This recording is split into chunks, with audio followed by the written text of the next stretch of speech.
পৃথিবীর কয়জন চেনে? আর আমার বাবাকে শেরে খোদা বললে সবাই চেনে। আমার বাবার নাম লাগে না, খালি বলতে হবে আসাদুল্লাহিল গালিব, শেরে খোদা, পৃথিবীর সবাই চেনে। বলো না না বাপের দিক দিয়ে তুমি বড় না আমি বড়? বলো। নবীজি চিন্তা করতেছে আসলেই তো ঠকে গেছে। বুকের সাথে জড়ায় ধরে বলে, হুসাইন রে, বাপের দিক দিয়ে তোমার মতো বড় পৃথিবীতে কেউ না। আনা মাদিনাতুল ইলমি ওয়া আলিমুল বাবুহা। আমার নবীজি বলেন আমি তামাম পৃথিবীর জ্ঞানের শহর, আর এই শহরে ঢুকতে গেলে একটা দরজা, সেটা হলো হুসাইনের বাবা আলী। এই মোবাইলের ভিতরে এমন ওয়াজ বক্তা আছে, সে বলতেছে হযরত আলী মদ খেয়ে মাগরিবের নামাজে ভুল করেছে। আছে, এর ভিতরে আছে। কত বড় কষ্টের কথা যে হযরত আলী রাদিয়াল্লাহু তাআলা আনহু কাবা শরীফে জন্ম। সুবহানাল্লাহ। যে ঘরে সন্তান হয় আপনাদের দেশে কি বলে? হাসি ঘর। হযরত আলী রাদিয়াল্লাহু তাআলা আনহুর আম্মা জান পেটে করে লাব্বাইক লা শারীকা লাকা লাব্বাইক কাবা জিয়ারত করছে। এমন সময় ডেলিভারির ব্যথা উঠলো, সঙ্গে সঙ্গে কাবার দরজা খুলে দেওয়া হলো। হযরত আলীর জন্ম হলো কাবা ঘরের ভিতরে। আর আমাদের দেশের মোল্লা গোষ্ঠীর মধ্যে এক মোল্লা বলতেছে আলী মদ খেয়ে মাগরিবের নামাজে ভুল করেছিল। কার কাছে বলবো রে দুঃখের কথা? আলেম হয়ে কি করে এই ভুল করে? তাহলে রাস্তা দেখাবে কে? আপনার ছেলেকে ভূতে ধরেছে, আপনি আমার কাছে নিয়ে আসছেন সাথে যে হুজুর আপনি আন্তর্জাতিক বক্তা, আমার ছেলেটারে ফু দিয়ে ভূতটা নামাই দেন। যাই দেখছেন যে আমার ঘাড়ি ডবল ভূত। যাদেরকে দিয়ে ভূত তাড়াবো তাদের ঘাড়ে যদি ভূত উঠে তাহলে সামনে আর শান্তির আশা করা যায় না। ঠিক কিনা? জোরে কোন ঠিক কিনা? আগে কবিরাজের ভূত নামাইতে হবে, তারপরে গা জনগণের ভূত নামবে। বাইরে আমার এই সেই আলী। হযরত বেলাল যখন আজান দিতেন, হযরত আলী থাকতেন 2.5 মাইল দূরে। সুবহানাল্লাহ। বেলালের আজান শুনে উনি আল্লাহু আকবার বলে চিৎকার করতেন। এই আল্লাহু আকবারের ধ্বনিটা 4 মাইল পর্যন্ত আল্লাহ পৌঁছায় দিতেন। 4 আর 2.5 কত হয়? কত? হযরত আলী জিজ্ঞেস করি, ইয়া রাসূলুল্লাহ, নবী গো, আমাকে এখান থেকে 2.5 মাইল দূরে রাখার কারণটা জানতে চাই। নবীজি বলেন, আলী গো, বেলাল যখন আজান দেয় তখন আপনি আল্লাহু আকবার বলে চিৎকার করেন। বেলালের 2.5 আর আপনার চিৎকারে 4 মাইল দূরের মানুষের ঘুম ভেঙে যায়। এই 6.5 মাইল দূর পর্যন্ত মানুষের ঘুম ভাঙ্গানো নামাজের জন্য আপনাকে এত দূরে রাখা হয়েছে। সে আলীকে মদঘর বলে মোল্লা। বেশি বুঝে ফেলিস তাই না? প্যান্ডেলে উঠলে মনে করো যে যা বলবো সেটাই মনে হয় জনগণ শুনবে।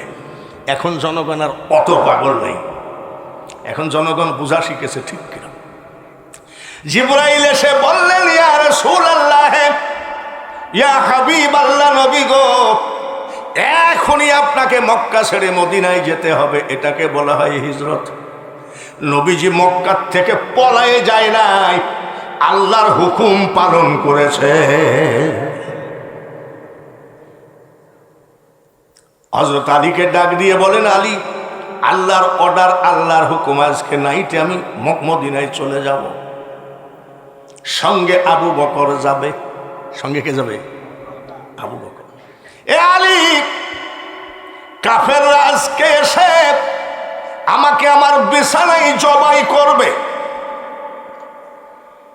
আমার হুকুম রইল আমার গার চাদরটা গায়ে দিয়ে তুমি আমার বিছানায় ঘুমায় থাকবা। হযরত আলী কান্দে, বলে কান্দতেছো কেন? আমার বিছানায় আমার চাদর গায়ে দিয়ে শুয়ে থাকবা, ওরা জবাই করে যাবে, মরণের ভয়ে কান্দতেছো। ইয়া রাসূলুল্লাহ, নবী গো, আমি মরণের ভয়ে কান্দি না। বলে কাঁদছো কেন? এত কষ্ট করে যুদ্ধ বিদ্রোহ করলাম, কিন্তু হিজরতের সাথী হলো আবু বকর, আমি আলী যে যেতে পারলাম না, এই দুঃখে আমি কান্দি। এই নাও চাবি আলমারির। বলে কিসের চাবি? এ আলী, অনেকে আমার কাছে টাকা রেখেছে, আলমারির ভিতরে প্রত্যেকের নাম দিয়ে টাকার উপরে লেখা আছে, ফজরের নামাজ পড়ে সবাইকে টাকাগুলো ফেরত দিও। যদি প্রধানমন্ত্রী সরকারি কোনো সফরে যায় 15 দিন 1 মাস, শেখ হাসিনা ভারতে চলে গেছে, এখন দায়িত্বে আছে রাষ্ট্রপতি, ঠিক কিনা?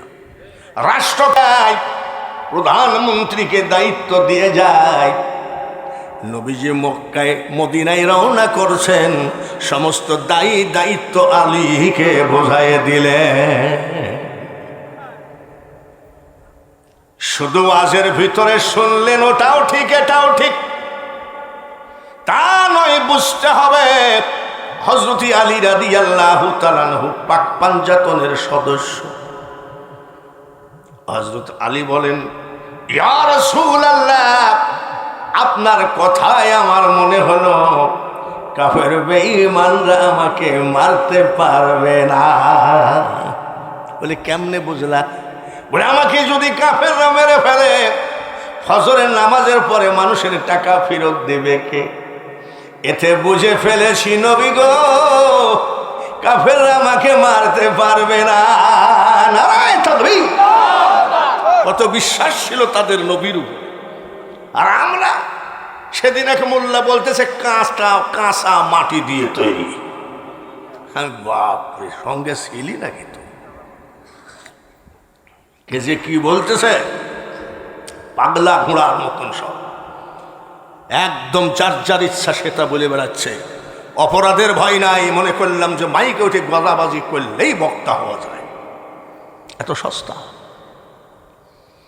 বক্তা হতে গেলে কোরআন সহি হতে হবে, বক্তা হতে গেলে কণ্ঠ ভালো হওয়া লাগবে, আর বক্তা হতে গেলে তার আমল থাকা লাগবে। কত বক্তা দেখলাম বাবা এই জীবনে, বিশাল মার্কেট, কয়েকদিন পর ও বক্তার মার নামও মানুষ, বাপের নামও মানুষ বলে যায়। খবরদার, সবসময় মওলার কাছে কাঁদবেন, আমি বক্তা না, মানুষ হয়ে যেন কবরে যাই। বাস, কি মানুষ? ভালো মানুষ। কোন ভালো? হাক্কাতু কাতিহি ওয়ালা তামুতুন্না ইল্লা ওয়া আনতুম মুসলিম। এত লম্বা লেকচার, একেবারে সৌদি আরবের পোশাক পাইছি, আর মাইক সাজানোর স্টেজ পাইছি, চান্দা দেওয়া লাগে না, আবার এক গাদি টাকা পকেটে করে নিয়ে যাব, যাই ইচ্ছা তাই বলে যাব। বক্তা হওয়ার এত ধান্দা করেন না, নিজে মানুষ হন আর মানুষকে মানুষ বানানোর মতো ওয়াজ করেন। সেই হযরত আলী রাস্তায় দাঁড়িয়ে কাঁদতেছে, সুবহানাল্লাহ।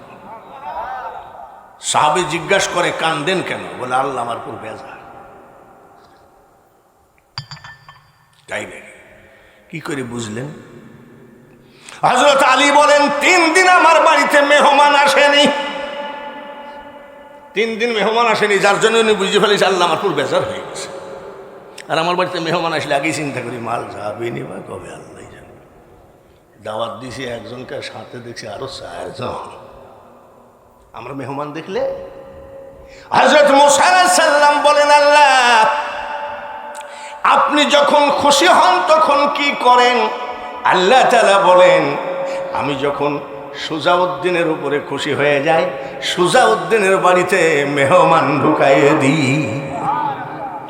তারপরেও যদি আরো বেশি খুশি হন তখন কি করেন? আল্লাহ বলেন আমি তাকে মেয়ে সন্তান দান করি, অথচ মেহমান দেখলেও মন খারাপ, মেয়ে দেখলে তো বউ তালাক। 3টা মেয়ে হয়েছে, এই বীজ যদি তোর পেটে বাচ্চা যদি ছেলে না হয় তাহলে তোর কপাল পুড়িয়ে আছে। যাইতি মুসলমান না বেজাইতি মুসলমান, ভালো করে খেয়াল করবেন। লা ইলাহা, জোরে জোরে পড়েন, লা ইলাহা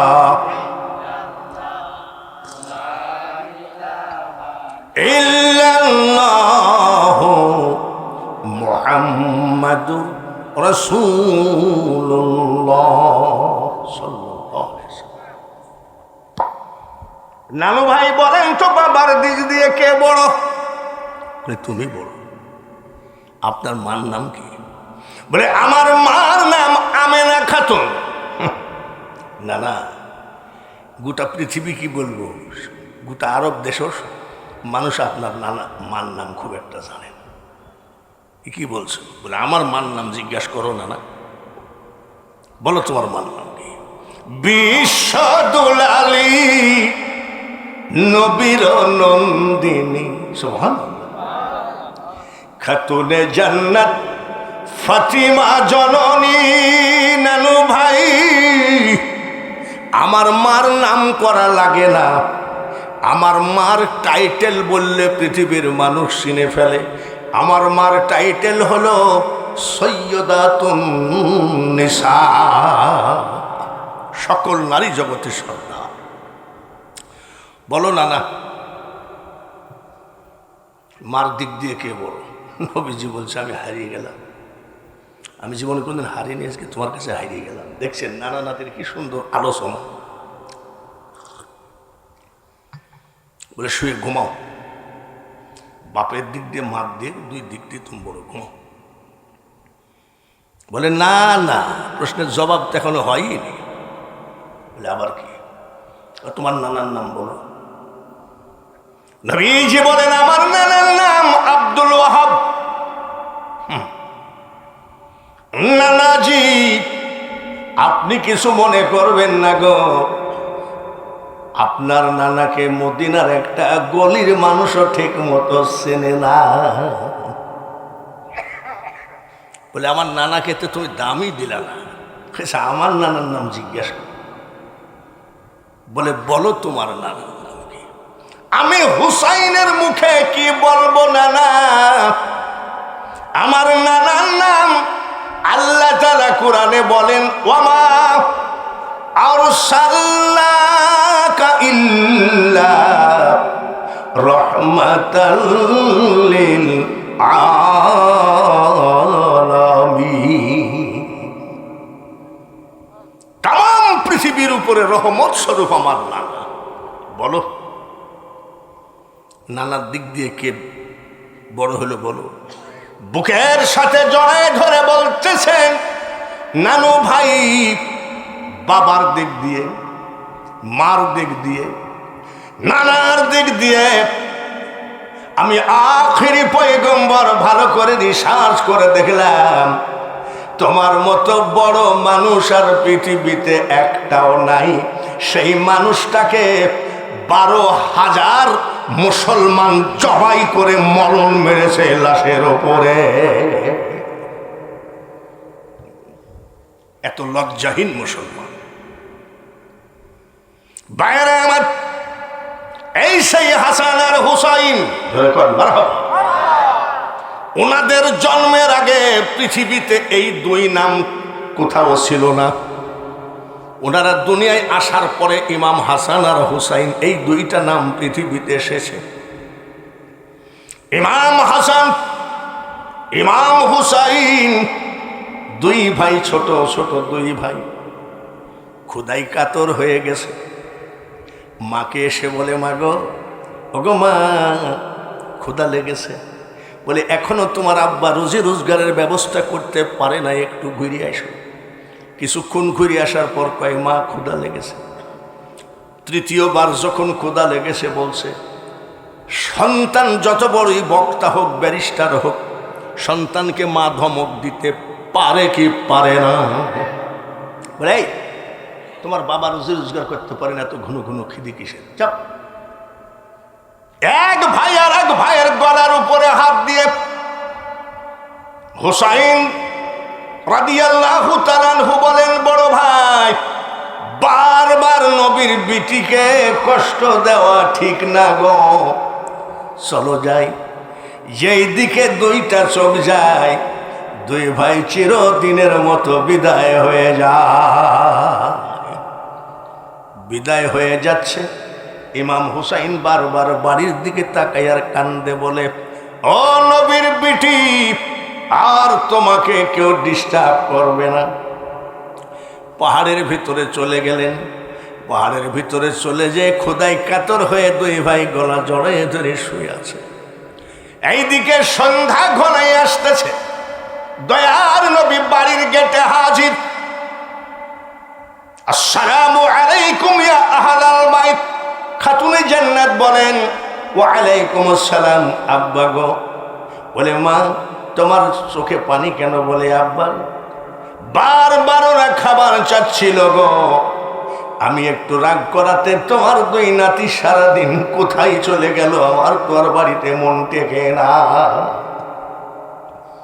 চিন্তা করো না মা, আমি দেখতেছি, চিন্তা করো না, দেখতেছি। নবীজি খুঁজতে, দুই নাতিকে খুঁজতে খুঁজতে কেউ বলতে পারে না, বলে মক্কার মানুষ, আরে মদিনার মানুষ, আরবের মানুষ, আমি আখিরি পয়গম্বর বলছি রে, চন্দ্র সূর্যের মধ্যে যেমন মিল আছে, আমার দুই নাতির মধ্যে তেমন মিল দেখা যায়। কেউ দেখিছো নাকি? কেউ বলতে পারে না যে আমরা দেখেছি। ময়দান মাঠের ভিতরে একদল রাখাল কৃষাণ উর্দুম্বা চড়ায়, তাদের ভিতরে গিয়ে বলে, রাখাল রে, তোমরা কি বলতে পারো আমার দুইটা নাতি কি এই দিকে গেছে? বলে, হুজুর আমরা বলতে পারি না, আমরা নিজেরাই কষ্টে আছি। বলে, তোমাদের আবার কি কষ্ট?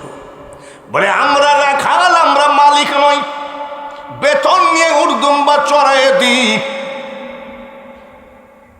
কি যে হলো জানি না, আজ বেলা 10টার দিক থেকে এই পাহাড়ের দিকে উর্দুম্বাগুলো তাকায়ে তাকায়ে কান্দে। পানি দিলে খায় না, ঘাস দিলে ঘাসের দিকে তাকায়ও না। তাই আমরা টেনশনে আছি। আল্লাহর রাসূল যদি বলে উঠ, কথা বলো, বলবে কি বলবি না? আর যেসব মোল্লারা বলে নবী ও জামিয়তা, 14,000 মৌলবী যদি উঠের পা জড়ায় ধরে কান্দে, তাও কথা কবে নাকি?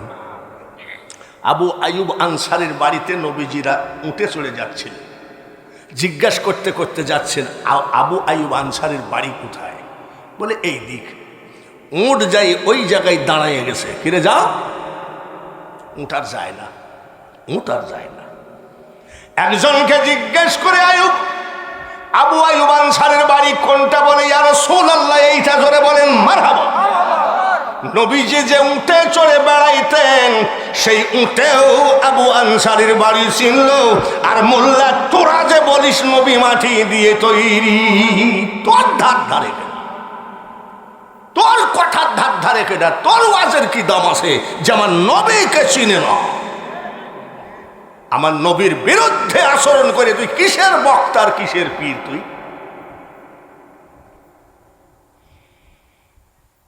নবী এক উঠকে জিজ্ঞেস করে, তোমাদের ব্যথা বেদনা কি? এই ওয়াজ শুনবে আর একদল মোল্লা কি বলবে, এসব কেচ্ছা কাহিনী, শেখ হাসিনা পলাইয়ে গেল, এইগুলো ওয়াজের মধ্যে তুলে ধরো, এইগুলো কেচ্ছা কাহিনী হয় না, তাই না? ওই মমতাজের গান গাও, ওইগুলো হলো নাজায়েজ হয় না। আর আমি বাঙালি হুজুর, মমতাজের গান কার কার গান গায় বক্তারা ওয়াজের ভিতরে। আর আমি যখন টান মারব, এ দুনিয়া দেখতে সুন্দর রে মানুষ, শুধু মায়ার ঘর, আইসো একা যাইবা একা, কিসের অহংকার রে বলো, কিসের অহংকার? যখন আমি টান মারবো তখন মোল্লারা বলবো পাকা বাউল। আর ওরা যে রূপভান গান বলে, সেটা আর বাউল হয় না। আল্লাহকে সত্যের পক্ষে না মিথ্যার পক্ষে? সত্যের পক্ষে যদি হয় এখনো আলেমরা সত্যবাদী হওয়া লাগবে। তার কারণ তোমরা যে দাওয়াত দাও সে আগে সত্যবাদী হও, তা না হলে তোমার সামনের মুসল্লিগণ হবে মিথ্যাবাদী। ইয়া রাসূলুল্লাহ, ইয়া হাবিবাল্লাহ, বলে তোমরা কাঁদতেছো কেন? ঘাসও খাও না, পানিও খাও। উট দুম্বা চিৎকার করে বলে, নবী গো, বেলা 10টার সময় চন্দ্র সূর্যের মধ্যে যেমন মিল দেখা যায়, ইমাম হাসান আর হুসাইন দুই ভাই চোখ ভরা পানি, পেটটা পিঠের সাথে লেগে গেছে, ক্ষুধায় কাতর হয়ে তারা কাঁদতে কাঁদতে এই পাহাড়ের ভিতরে ঢুকে পড়েছে। আমরা নিয়াত করেছি, নবী গো, আমার নবীর কলিজার টুকরা, এদেরকে বলা হয় আহলে বাইত, এদের খাবার জোগাড় না করা পর্যন্ত আমরা পানির দিকে তাকাইতেও রাজি না। উট দুম্বা যাকে চিনল আর তাকে নিয়ে তোমরা জবাই করলা, আহা, তোমার গায়ে জুব্বা ছিল, তোমার মাথায় পাগড়ি ছিল। হুসাইনের কাফেলায়ও আজান হলো, আবার কয় আসরের আজান হবে, তাড়াতাড়ি জবাইয়ের কাজটা সার,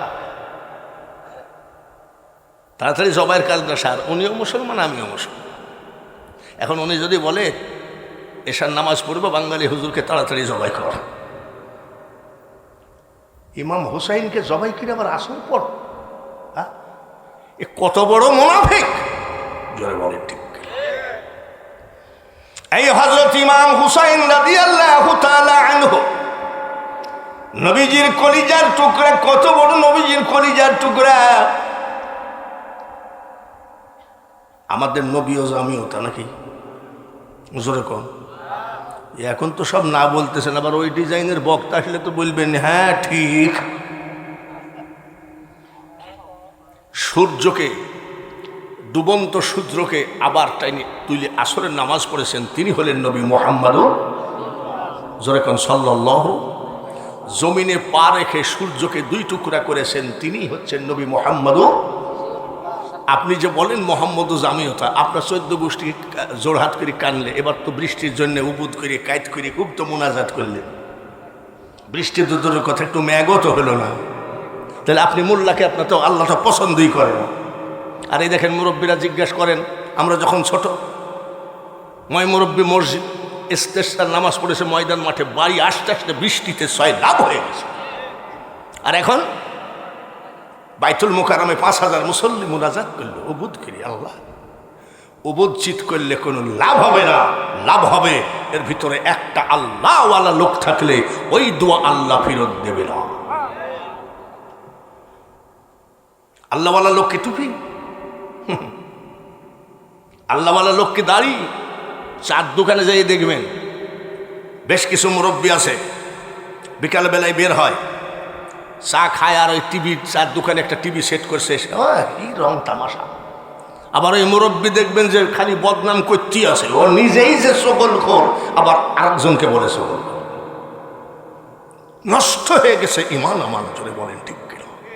আর আমাদের একটা অভ্যাস হয়ে গেছে, যে যাকে ভালোবাসি আমরা তার ওয়াজ পছন্দ করি, সে যদি মা ফাতিমাকেও গালি দেয় সেটাই ঠিক। এসব ধান্দা বাদ দিয়ে এখনো ভালো হয়ে যান। আমার নবীজি আমাদের মতো, আহারে কি বেয়াদব! এ বেয়াদবদের মরণ দেখব কবে? এর মরণটা দেখি আমার যাওয়ার ইচ্ছা দুনিয়া থেকে। তার কারণ এরা যে বলে যে মোহাম্মদ আমিও তা, পাশ দিয়ে গেলে তো ঘামের গন্ধে ঠেলাই থাকাই মুশকিল হয়ে যায়। তুমি মোল্লা, আর মা আমিনা গোসলখানা থেকে বের হলেন, নবীজির দাদি আব্দুল মুত্তালিবের স্ত্রী গোসলখানায় ঢুকলেন। সুবহানাল্লাহ। গোসল করে এসে বলছে, স্বামী দেখি, একে তো আমাদের বৌমা বিধবা, এত দামি আতর ব্যবহার করা তো ঠিক না, মানুষের খেয়াল যায়। বলে কারণ? নবীজির দাদি বলতেছে, দাদা আব্দুল মুত্তালিবকে, স্বামী গো, আমাদের মৌমা এত দামি আতর ব্যবহার করে, গোসলখানার ভিতরে শুধু আতর আর আতর, মনে হয় আতর ছিটাই রাখছে। তো আমি মেয়ে মানুষ বললে কেমন হয়, আপনি নিষেধটা করেন। বলে আচ্ছা ঠিক আছে। নবীজির মাকে দাদা আব্দুল মোতালেব ডাইকে বলছে, বৌমা শোনো, আমি তোমার শ্বশুর বলছি, একে তো আমার ছেলে নাই, বিধবা তুমি, দামি আতির ব্যবহার করো না, মানুষের চোখ খেয়াল। নবীজি আম্মা জান ডাক দিয়ে কই, আব্বা আমি জীবনে কোনোদিন আতর ব্যবহার করি নাই। তুমি এত দূরে দাঁড়িয়ে আসো, তোমার গাত থেকে আতরের ঘ্রাণ আমি পাচ্ছি, হ্যাঁ? আর মিথ্যা কথা বলছো। বলে আব্বা আমি মিথ্যা বলি না। বলে মিথ্যা বলতেছো আমি দেখছি। বলে না।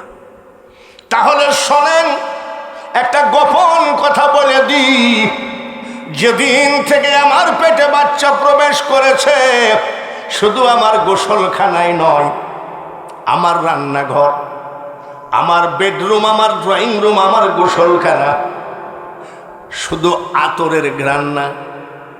আব্বা শোনেন গো, আমি আমেনা, আমার লোমের গোড়াই গোড়াই জান্নাতি আতরের ঘ্রাণ আমি পাই, সেই নবীর উম্মত আমরা। আর সেই নবী খুশি হয় একটু দুরূদ পড়লে রাজি আছি নাকি? আসি তো, হয়তো এখন পড়বানি, আবার তোমাদের মসজিদে যে তালে পড়িয়েছি, একটু মহব্বতের সাথে পড়ি। আল্লাহুম্মা, জোরে জোরে, সাল্লি আলা মাওলানা মুহাম্মদ ওয়া আলা আলি সাইয়্যিদিনা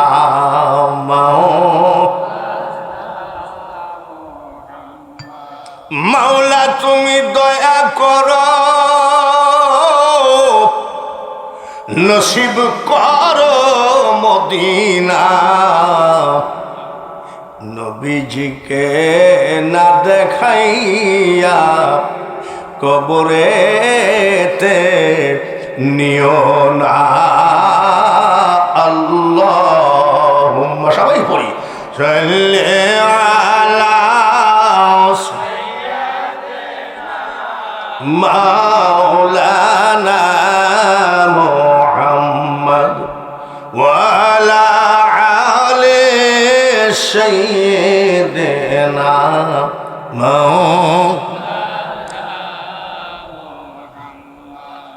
মেহেরপুর গাংনী থানা এক জালিয়ত ইমাম, মসজিদের মেহরাবের উপরে লেখা ছিল লা ইলাহা ইল্লাল্লাহু মুহাম্মাদুর।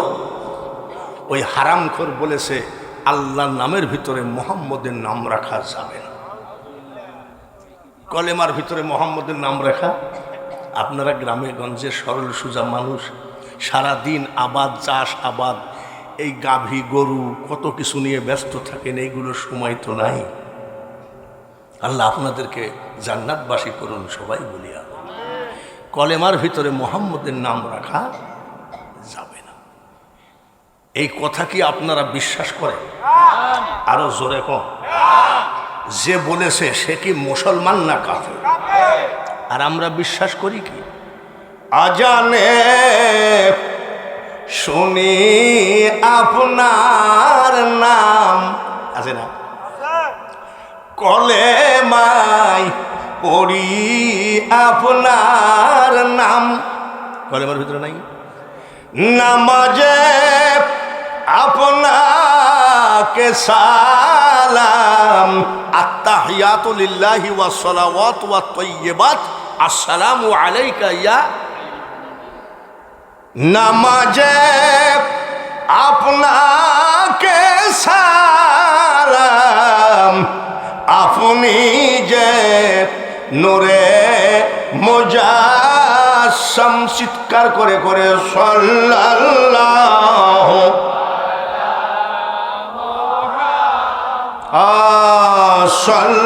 সাল্লাল্লাহু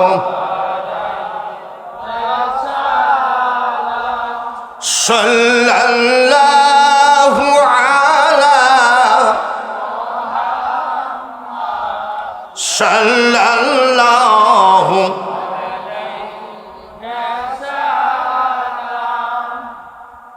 সেই মুসলমান যে নবীজিকে কলেমার ভিতর থেকে তার নামটাও কেটে দিতে রাজি।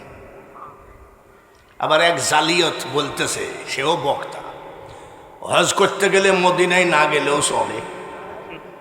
দুঃখ রাখবো কার কাছে? এই জন্য বলছি এদের মরণটা একটু দেখি যেতে পারতাম। এই জালিয়তদের এত বড় নাপাক কথা। দোস্ত আমার মুহাম্মদ রে, মারহাবা, আমার নামের সাথে জড়িত, যাহার সৃষ্টি না হইলে কিছুই পয়দা না হইত। মিলাদুন নবী নিয়ে মারামারি। ওরা কয় সিরাতুন নবী, আর আমরা কই, আর ওরা কি কয়? এই দেখেন, সিরাতুন নবী, সিরাত আর মিলাদ নিয়ে মারামারি। মিলাদ শব্দের অর্থ হলো নবীজির জীবনী আলোচনা করা। জোরে কর, নবীজির জীবনী আলোচনা করা। তাহলে নবীজির জীবনী আলোচনা করা, ওরা বলতেছে নবীর যে চরিত্রের কাজ কার্যক্রমগুলো, এইগুলো আলোচনা করার নাম সিরাত। এখন আন্তর্জাতিক খ্যাতি সম্পন্ন বিশিষ্ট ইসলামিক চিন্তাবিদ জনাব হাফেজ মোখলেসুর রহমান বাঙ্গালী, ৮০ বছর বয়সেও চিল্লাইলে গলা ওই রকমই, তাই না? তাহলে এইগুলো হলো বাঙ্গালী হুজুরের চরিত্র। কিন্তু আগে জন্ম হয় না আগে চরিত্রের আলোচনা হয়? তো জন্মই হলো না, তুমি তার আলোচনা করে কি করবা? কাকে কি বুঝাতে আসো? বাঙালি জাতিকে আর বেশি বোঝানো লাগবে না, এরা এখন বুঝতে শিখেছে। আচ্ছা, নবীজির জীবনী আলোচনার নাম কি? জোরে কম, কি গো বলেন না? মিলাদ। তাহলে নবীজির জীবনী যদি আপনারা চার দোকানে আলোচনা করেন, সেটাও কি হবে? ইন্নাল্লাহ ওয়া মালাইকাতাহু ইউসাল্লুনা আলান নবী। আল্লাহ বলছেন, আমি ফেরেশতাদেরকে নিয়ে আমার হাবিবের প্রতি দুরূদ শরীফ পাঠ করি। তাহলে ফেরেশতাদেরকে নিয়ে আল্লাহ আমার নবীজির জীবনী আলোচনা করেছেন। তাহলে আল্লাহ যদি নবীজির জীবনী আলোচনা করেন, তাহলে ওটা কি? মিলাদ। শুধু তাই নয়, হযরত আদম আলাইহিস সালাম 120 জোড়া সন্তানের সামনে 3.5 ঘন্টা আমার নবীর ওয়াজ করেছেন। নবীর জীবনী আলোচনা করা যদি মিলাদুন নবী হয়, আদম করলো কি করলো না? ঈসা আলাইহিস সালাম বলেছেন, রে আমার উম্মত রে, আমি বিদায়ের পরে যে নবী আসবে সেটা আখিরি পয়গম্বর, তোমরা সবাই ওনার হাতে হাত দিয়ে মুসলমান হয়ে যাও। তাহলে ঈসা নবী যে তার উম্মতের সামনে আমার নবীজির আলোচনা করলো, এটাকে কি বলা হয়? জ্ঞানী বুঝে ইশারায়, আর মূর্খ সাপল দিয়ে চোখের মনি ফাটাইয়ে দিলেও বুঝতে চায় না, এটাই হলো দোষ। আমাদেরও জান কবজ হবে, নবীরও জান কবজ হয়েছে। একটু আমাদের থেকে আলাদা কি না? নাকি আমাদের মতো? লাশ পাওয়া গেছে ধানের জমিনের ভিতরে, লাশ পাওয়া গেছে পদ্মা ব্রিজের নিচে। আপনাদের এটা কি ব্রিজ? হাইলাঘাটি নাকি? হাইলাঘাটি ব্রিজের নিচে লাশ পাওয়া গেছে। আমাদের মরণ আর নবীদের মরণ একই নাকি? তাই কি আর হয় নাকি বলছেন তো ভাই? কিন্তু আজ যে আবার হুজুরাই বোঝাচ্ছে, কর্মদার উনিও না আমিও। আজকাল আবার কিছু লোক আছে এইভাবে হাত বাঁধে, বুঝতেন? এরা আবার মানে সে নবীকে বড় ভাই না, মানে আরো তাচ্ছিল্য মনে করে, দেখবেন এইভাবে হাত বাঁধে। আমি এ মালাবার করতে আসবো, আল্লাহ কত ডিজাইন যে দেখবো বাবা, জোরে বলেন ঠিক? লালন ফকির বলছে, আরো কত দেখবি ভাই যদি বেঁচে থাকিস কলির জামানায়। ঠিক আমরা সেই জামানায় এসে পড়েছি। আল্লাহ বলেন, আজরাইল সবার জান কবজ করিস। আমার হাবিবের হায়াত শেষ, এটা তো জানো? হ্যাঁ জানি। বলে আমার হাবিবের জানটা কিন্তু ওইভাবে কবজ হবে না। কিভাবে? আগে গিয়ে সালাম দিবা, সালাম দিয়ে বলবা, হুজুর আপনার হায়াত নাই, যদি থাকতে চান হায়াত বাড়ানো হবে, আর যদি যেতে চান আপনাকে নিয়ে যাওয়া হবে। কত পার্থক্য! আর কই আমারই মতো মানুষ। এই যে আমার এই নাতি, মানুষের মতো দেখতে মানুষ হয় না? এখনো যদি সিরাজগঞ্জ শহরে গেছে, এক মহিলা যাচ্ছে ওর বর মতো দেখতে, ওর বর মতো। ও যদি যায়, বউ তুমি বউ তুমি কই যাও, তখন ওই মহিলা কি করবে? তারপর মানে পারটা দিয়ে, পায়ে যেটা দেওয়া আছে ওইটা দিয়ে মারবে। মানে কয় কি বাইরে আমার আজরাইল চলে গেলেন। খাতুনে জান্নাত আর মা আয়েশা নবীজির সিতানে বসে কাঁদতেছিলেন। এমন সময় সালাম দিলেন। সালাম দেওয়ার পরে নবীজি বললেন, চলে আসেন। আয়েশা, ফাতিমা, তোমরা একটু বাইরে যাও, আজরাইলের সাথে আমার একটু প্রাইভেট আলোচনা আছে। আজরাইলের সাথে কি আলোচনা? একে জাতা নবীর উম্মত নাকি? সুবহানাল্লাহ। বের হয়ে গেলেন। আজরাইল এসে বলছে, হুজুর এই ব্যাপার, আপনার হায়াত শেষ, আপনি যদি যেতে চান নিয়ে যাওয়া হবে, আর যদি থাকতে চান হায়াত দান করা হবে। মতামত কি? আমরা হলে কি বলতাম? হায়াত বাড়াও, মানে আরো বেশি করে বাড়াও, 500 বছর একবারে লিখে দেও। আর উনি বলে, আজরাইল আমাকে একটু উঠায় বসালে। নবীজি কাঁদতেছেন, চোখের পানি। আজরাইল, আমার পেছনের দিকে যাও। গেলেন। আমার জুব্বাটা উঠাও। জুব্বা উঠালেন। কিছু দেখা যায় নাকি? ইয়া রাসূলুল্লাহ, নবী গো, কালো কালো মাছির মতো কোটি কোটি কালো কালো দাগ আপনার পিঠে দেখা যায়। পানির পাইপ ছেড়ে দিলে যেমন পানি ঝরে, নবীর চোখের পানি ঝরছে। সামনে আইসো। আজরাইল সামনে আসলেন। বলে, আজরাইল আমার ঠোঁটটা উঠাও। বলে, হুজুর উঠালাম, কি দেখা যায়? বলে, দাঁত ভাঙ্গা। ইয়া রাসূলুল্লাহ, নবী গো, এগুলো আপনি আমাকে দেখাচ্ছেন কেন? আজরাইল, ওগুলো কোনো ঘাড় দাগ না, ফোড়ার দাগ না, বসন্তর দাগ না। আমি তায়েফে কোরআনের দাওয়াত দিতে গেছিলাম, অবুজেল দল, কাফের বেঈমানের দল এমন মারা মারলো রে, আমার গার দাগ এখনো মুছে নাই। আর যে দাঁত ভাঙ্গা দেখলাম, উহুদের যুদ্ধে বড় একটা পাথর মেরে দাঁত ভেঙ্গে দিল। এগুলো দেখানোর কারণ কি? আমার জীবনে এত কষ্ট করেছি, পৃথিবীতে কেউ কষ্ট করে নাই। আল্লাহকে বলো, আমার থাকার আর শখ নাই, তবে জান কবজ করে নিয়ে যাও। জান কবজ করার আগে আজরাইল একটা জবান দাও। কি জবান বলেন?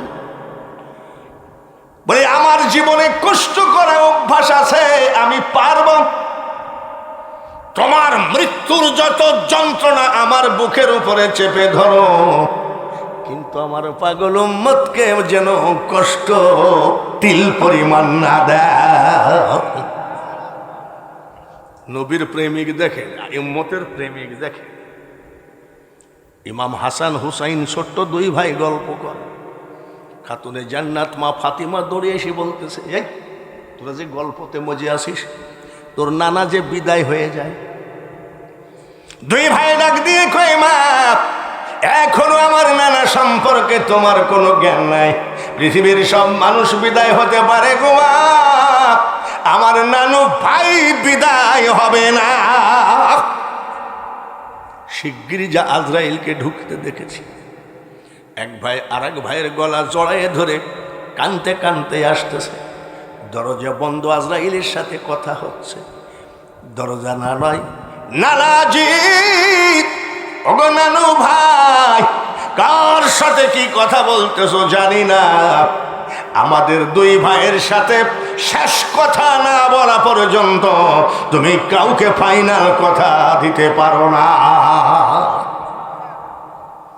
নবীজি বলেন, আজরাইল রে, দরজাটা খুলে দিয়ে সাইডে দাঁড়াও। এমন দুইজন আমার দরজায় খাড়া রে আজরাইল, এখন যদি আমি দরজা না খুলি ওরা কষ্ট পাবে। পৃথিবীতে আমি ইমাম হাসান আর হুসাইনের কষ্ট সইতে পারি না।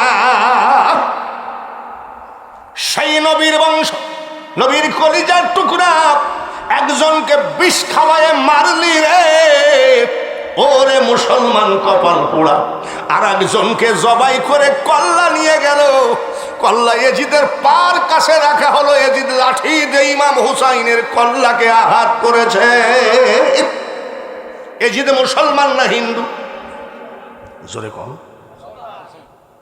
এই মুসলমান আজীবনই নিজেরা মারামারি করে, আর দোষ দেওয়ার সময় এমন লোককে দোষ দেয় যে সেখানে ছিলই না।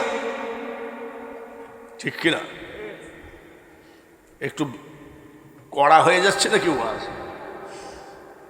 কার কাছে কড়া লাগলো আর কার কাছে ঠান্ডা লাগলো বাঙালি হুজুর ধার ধারে না, অন্য বক্তা ধার ধারতে পারে, আমি ধার ধারি না।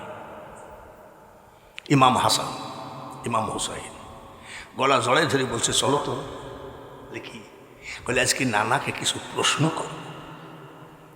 ইমাম হাসান বলছে, কি প্রশ্ন? বলে, চলো যাই। নবীজি বসে আছে, ইমাম হাসান আর হুসাইন কয়, নানু ভাই আসসালামু আলাইকুম, কেমন আছো? নবীজি কি বলবে? আর ভাই গরু মরে গেছে সাইডটা, তাই বলবে নাকি? আর ভাই কষ্টে আছি, তাই বলবে? আপনি কেমন মুসলমান? একটু গরু একটা মরে গেলেই কয় কি ব্যাপার? বলে শেষ কথা, 3 লাখ শেষ। গৌসে পাক আব্দুল কাদের জিলানী রহমতুল্লাহ আলাইহি বাসর ঘরে ঢোকার সাথে সাথে স্ত্রীকে কয়, আসসালামু আলাইকুম ইয়া আহলাল বাইত। এখানে বহু মুসলমানই তো আছেন, খুব তো মাজার ভাঙ্গা ভাঙ্গি চলতেছে চারিদিকে। আচ্ছা বলেন তো, বাসর ঘরে কি সালাম দিয়েছিলেন বউকে? পাগল নাকি? সালাম দেওয়ার সময়ই তো দেও নাই। কথা শুনলে খুব কষ্ট হয়, তাই না? মুসলমান, ও মুসলমান, বলেন তো, মুসলমানই দিয়ে দিয়েছে কেডা? হাজামে, জোরে কম। আচ্ছা, এখানে যতগুলো লোক মুসলমানই দিয়েছেন, কেউ বলতে পারবেন হাজাম আপনার নুনু ধরেনি? জোরে কম। হাজাম আপনার নুনুতে হাত দিয়েছে কিনা? আর মা আমিনা খাতুন বলতেছে, আমার ছেলে খাতনা দেওয়া অবস্থায় এসেছে। কিরকম? বলে, মুসলমানই দেওয়া অবস্থায় এসেছে। কারণ ওরে শাহজাদপুরের মানুষ, খারুয়া জংলার মানুষ, আপনার আমার ওই জায়গা হাজামে দেখতে পারে, ধরতে পারে। আমার আপনার নবীর ওই জায়গা জীবনে হাজামে দেখতে পারবে না। এর থেকে সুন্দর করে আর কি বুঝ দেয়? তারপরেও যাই বলবেন, ও মোহাম্মদ আমি হ্যাঁ তোর বাপের ভাইরা, এসব বাজে কথা বাদ দেন। নবীর দলে চলে আসে, নানু ভাই কেমন আছো? নবীজি কয়, আলহামদুলিল্লাহ। বলে, নানা ভাই আজ কয়টা প্রশ্ন। বলে, করো। বলেন, করো। নানা নাতির প্রশ্ন তো একটু এলোমেলো নাকি? আমার নাতি একদিন জিজ্ঞাসা করতেছে, এত বড়, নানা তুমি যখন ওয়াজ করো তখন আওয়াজটা কোন দিক দিয়ে বাইর হয়? আচ্ছা কত দেখি। ওরা মনে করে কি তারের মধ্যে দিয়ে ঢুকি বাইর হয়? নাতিরা এরকম উল্টোপাল্টা প্রশ্ন করেন।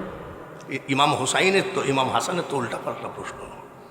বলছে, না না তুমি কি আসলে আমাদেরকে ভালোবাসো? বলে, বলো কি?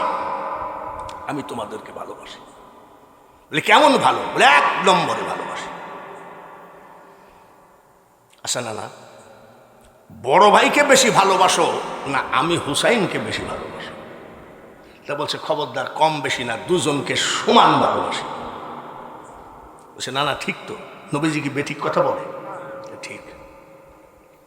সে না তাই যদি হয় আল্লাহ তাআলা আমাদেরকে কেমন ভালোবাসে? বলে, আল্লাহ তাআলাও তোমাদেরকে ভালোবাসে। সুবহানাল্লাহ।